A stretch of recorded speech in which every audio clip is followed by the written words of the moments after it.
Magandang hapon, update na muna tayo sa lagay na ating panahon ngayong araw ng linggo, September 22, 2024. Sa kasalukuyan nga ay itong southwest monsoon o habagat ay sa extreme northern Luzon na lang nakakaapekto. Asahan nga natin sa Metro Manila at sa ating buong kapuluan yung partly cloudy to cloudy skies na may mga tsansa ng mga localized thunderstorms. Yung ating mga kasamahan sa Regional Services Division maglalabas ng mga thunderstorm advisory, heavy rainfall warning o rainfall advisory naman kung kinakailangan. Sa kasalukuyan nga rin ay wala tayong namomonitor na low pressure area or bagyo sa loob or malapit sa ating Philippine Area of Responsibility. Para naman sa lagay na ating panahon bukas dahil nga may kahinaan na yung epekto ng hanging habagat sa ating bansa, asahan natin Metro Manila at sa buong Luzon ay partly cloudy to cloudy skies na may mga tsansa ng mga localized thunderstorms. Agwat ng temperatura sa Metro Manila at Tuguegarao ay 25 to 32 degrees Celsius. 17 to 23 degrees Celsius sa may Baguio at 24 to 32 degrees Celsius sa may Lawag. Sa Metro Manila or sa may Legazpi ay 25 to 32 degrees Celsius at 23 to 30 degrees Celsius naman sa may Tagaytay. Sa Puerto Princesa ay 25 to 32 degrees Celsius at sa may Kalayaan Islands, maglalaro naman sa 26 to 32 degrees Celsius. Para naman sa lagay ng panahon, Visayas at Mindanao area, asahan nga natin patuloy pa rin yung partly cloudy to cloudy skies condition, may mga tsansa ng mga localized thunderstorms. Agwat ng temperatura sa Iloilo City, Cebu, Tacloban at Cagayan de Oro, 26 to 32 degrees Celsius. 26 to 33 degrees Celsius sa may Davao at 25 to 33 degrees Celsius sa may Zamboanga.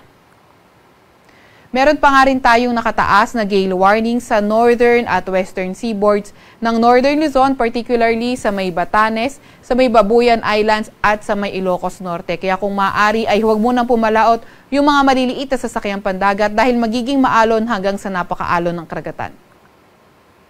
Para naman sa 3-day weather outlook, tumapanguna yung syudad natin. So nakikita nga natin, Metro Manila, Baguio City, Legazpi City, pati na rin sa malaking bahagi ng Luzon, patuloy pa nga rin yung fair weather conditions na may mga pulu-pulong pag-ulan, pagkidlat at pagkulog. Sa Metro Manila, ang agwat ng temperatura ay magiging 25 to 32 degrees Celsius. 17 to 23 degrees Celsius sa may Baguio City at 25 to 32 degrees Celsius sa may Legazpi City. Sa Metro Cebu, Iloilo City at Tacloban City, pati na rin sa malaking bahagi ng Visayas, wala pa rin tayong nakikita mga weather system na magdadala ng pangmatagalan o kaya pangmalawakang pag-ulan, kaya partly cloudy to cloudy skies pa rin tayo at may mga tsansa ng mga localized thunderstorms. Sa Metro Cebu, pinakamataas sa temperatura abot sa 32 degrees Celsius. Dito rin naman sa may Iloilo City ay 32 degrees Celsius at 25 to 33 degrees Celsius sa may Tacloban City. Sa Metro Davao, Cagayan de Oro, Zamboanga City, pati na rin nga sa malaking bahagi ng Mindanao area, ay wala pa rin tayong namomonitor na mga weather system din katulad sa ibang bahagi ng ating bansa na magdadala ng mga pangmalawakan o pangmatagalang pag-ulan, kaya partly cloudy to cloudy skies rin tayo na may mga tsansa ng mga localized thunderstorms. Pinakamataas sa temperatura sa Davao City ay aabot ng 34 degrees Celsius, 25 to 33 degrees Celsius sa may Cagayan de Oro at 25 to 33 degrees Celsius sa may Zamboanga City.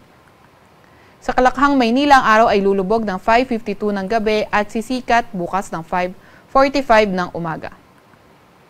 Huwag magpapahuli sa update ng Pag-asa. I-follow at i-like ang aming X at Facebook account, DOST_Pag-asa. Mag-subscribe din sa aming YouTube channel, DOST-Pag-asa Weather Report. At para sa mas detalyadong impormasyon, bisitahin ang aming website pag-asa.dost.gov.ph. At yan naman po muna ang latest mula sa Weather Forecasting Center ng Pag-asa, Veronica C. Torres nag-ulat.